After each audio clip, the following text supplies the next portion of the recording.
Понимаете, казахский интернет это, как бы сказать, мем. Каждые полгода население успокаивает тем, что, тарифов не будем повышать. Они даже обещали, что до окончания этого года они 100% не повышат тариф. Знаете, когда эта новость выходит? Тогда, когда до окончания года остается 23 дня. Хотя бы это 3 месяца или 4 месяца назад сказали бы об этом, было бы нормально. А было бы лучше, если бы они в самом начале года это сказали бы, вообще было бы великолепно. Здорово, дорогие зрители, с вами как всегда великолепно и самый скромный эфира. Думаю, в начале видеоролика вы примерно понимаете, в данном видеоролике мы очень сильно поговорим про казахский интернет, или конкретно говоря про Казахтелеком. Кто не знает, Казахтелеком это большой провайдер в Казахстане, по теме видеоролика это понятно. Ладно, перед роликом не забудьте поставить лайк, подписаться на данный канал, это очень сильно меня поддержит. И на мой телеграм-канал, где я выкладываю самые актуальные новости и мемы, и иногда-то,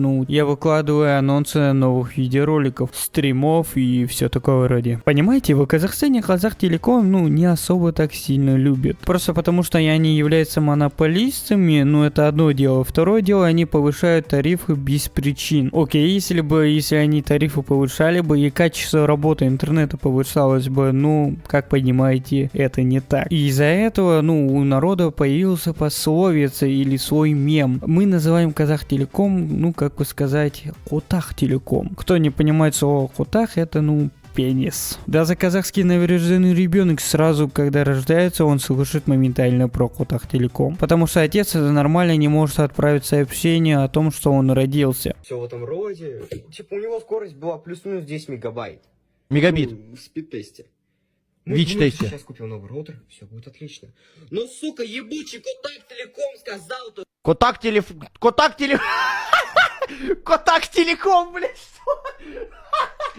Это, конечно же, одно дело, когда ты просто называешь Казахтелеком Котахтелекомом, потому что, они заслуживают этого. А второе дело, когда Казахтелеком за это судит вас. Да эти гении, у которых без этого репутация говна, пытались судить или пытаются судить блогера, который сделал скетч, где сказал о том, что Казахтелеком, это Котахтелеком. Алло, здравствуйте. Компания Котахтелеком, здравствуйте. Вас обслуживает менеджер, мне похуй, чем могу помочь? У меня проблемы с интернетом. Попробуйте включить и выключить модем. Нет, вы не поняли, у меня есть интернет, правда он очень медленный. Так, этого не может быть, у нас интернет очень скоростной, мы даже обогнали Токио по скорости интернета. Ой, да что вы говорите, откуда вы эту информацию взяли? Молодой человек, я же не буду это с потолка брать. Это достоверная информация, официальные лица это прокомментировали. Ну и что вы предлагаете мне делать? Что я могу сказать? Скоро у нас повышение тарифа, и все эти деньги мы будем инвестировать в развитие инфраструктуры. Так что потерпите немного. А пока поэкономьте интернет. А что, вы еще тариф решили поднимать? А что за этот говнястый интернет?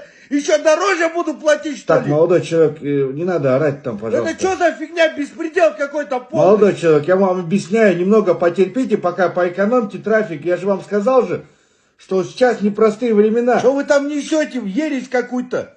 Вы нормальный интернет мне предоставьте. Терпите, что вам еще остается делать? Потому что это жаба Казахстан, блядь. Вы должны терпеть. Сука, блядь. Понимаете, здесь юридически, я не знаю, как можно придраться. Здесь нету четкого упоминания самого компании. Как они пытались судить, я в душе не ебу. Это очень сильно по новостям форсилось, и это было очень забавно. Люди просто угорали над Казахтелекомом. У них хуевая репутация, а они еще же хуже закапывают себя. Всем привет, дорогие друзья! Сегодня я узнал о том, что Казахтелеком хочет со мной судиться. Я от них получил письмо. Это письмо я опубликую у себя в Инстаграме, можете ознакомиться. В данном письме говорится о том, что я якобы порочу деловую репутацию юридического лица. Хотя я ни разу не упомяну Казахтелеком. Наверное, по их субъективному мнению, они позиционируют себя как Котахтелеком. Это реально смешно, блять, когда... это по факту дела, они, значит, себя позиционируют как Котахтелеком. А второе дело, это когда министры из Казахстана пытаются оправдать, говоря о том, что надо экономить интернет. Понятно, что казахстанцы привыкли потреблять 15-20 гигабайт информации. Но давайте экономить, давайте понимать, что мобильный интернет, он дорогой. Когда домой приходите, надо к Wi-Fi переключаться. Должна быть культура, понимаете, да? Культура экономии. Он исчерпаемый, потому что базовая станция подключает определенное количество мобильных устройств. Если свыше емкости мобильное устройство подключает свыше определенного количества и определенного количества гигабайт, то, понятно, связь начинает деградировать. Я вначале подумал, что он реально рофлит. Ну, потом, блядь, ни один министр в жизни не говорил о том, чтобы надо экономить интернет. Где, блядь, это говорится, чтобы надо экономить интернет? Типа, логично, если, ну, блядь, если сервера деградируют, надо обновлять сервера, надо, ну, новые сервера покупать. Это очень сильно схоже с этим мемом, где кошка резает буханку хлеба. Still alive, still breathing, sharing a pitiful crust between them, share and share alike, sharing and staring, staring. Ага, он, если что, сказал о том, что мы обошли Токио. Тест, международный рейтинг говорит, что Астана поднялась на 35 позиций, то есть мы 35 городов обогнали. Мы сейчас с Токио, мы даже обогнали Токио. Ну, это же не я этот рейтинг формировал. И самое забавное заключается в том, что они нормально даже не могли загрузить определенные документы и свои удостоверения. И угадайте, из-за чего, да, интернет хуёвый. С утра перед заседанием правительства пресс-секретари министров и журналисты не могли загрузить свои электронные удостоверения личности для входа в здание. Блядь, это так иронично, сука. И самое забавное это то, что этот же министр говорил о том, что, ну, в Казахстане есть монополизация. В телеком отрасли у нас работают 3 мобильных оператора. Эти мобильные операторы должны, по идее, в нормальных рыночных условиях бороться за клиента. Устанавливаешь справедливые какие-то тарифы рыночные и, как говорится, обеспечиваешь то или иное качество. 2 из этих оператора, они принадлежат Казахтелекому. Соответственно, произошла определенная монополизация отрасли. 60% клиентов находятся в структурах Казахтелекома. В 2022 году, когда только начала заседать комиссия по демонополизации, я первый выступил на этой комиссии и предложил демонополизацию телеком-отрасли. Каким образом?